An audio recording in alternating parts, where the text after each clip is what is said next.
Good morning and welcome back. Today we have Rick Hutto joining us. Thank you for being here today. Delighted. It's always good to be here, and I appreciate the opportunity. I'm glad you have deep connections to Macon. Right. And so what is it like being here?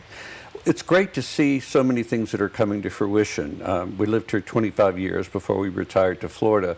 And while I was here, I served for 10 years on the city council, and then from there I served on the Urban Development Authority. So a lot of the things downtown we were planning and hoping that would turn out, and so just being able to drive through and see that they have happened is wonderful. It really is. Macon's making great strides, and I'm delighted. I miss my friends here. That's right. And so we're glad to have you here in studio today. Thank you. Today we're not talking about what's happening in the city. We're actually talking about what you're working on. You have a book.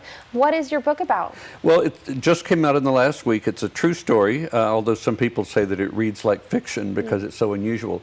But it's an American woman who grew up with great privilege. Her father was our ambassador to France and to Italy. She married a Prussian count and then fought the Nazis from within. She was somewhat protected because of who her father was and her brother, who was a diplomat. And she did things like, speaking directly to Hitler at the 1936 Olympics and saying, "I'm going to fight you." And he laughed. Anybody else probably would have been pulled away. But at another point, they were having a dinner party, and the Nazi officials showed up and said, "You don't have the flags hanging outside your house. Why don't you have them?" And she said, "Why would we put flags for a party we don't support?" And so she kept getting a little bolder with each step. And finally, though, she sent her two sons to the United States because they were draft age. She didn't want them fighting. She didn't want them killed, of course, in battle. And she got into a lot of trouble for that because not only did she do that, she was doing things like helping an entire Jewish family to escape to Australia and set up their entire lives as they did. She helped a couple of British pilots to escape. And finally, the Gestapo said to her, "Look, you have to stop this. You have to bring your sons back, and if not, we're going to arrest you. We're going to take you to Auschwitz, and you're going to be arrested and tortured."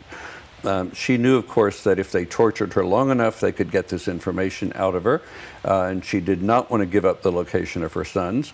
So when she saw them turn into the driveway of her castle to come and arrest her, she climbed up to the tower of her castle and jumped to her death below in order to protect that information so that she wouldn't be taken away and tortured. Wow. And so what inspired you to write this book? I mean, this is a labor of love. How did you get here?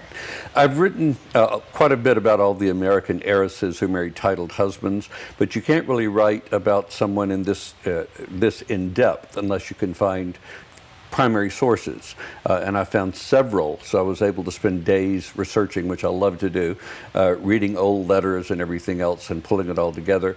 But I've always been drawn to women's stories. I grew up in a very matriarchal society in Savannah in which the women ran everything but didn't let the men know it.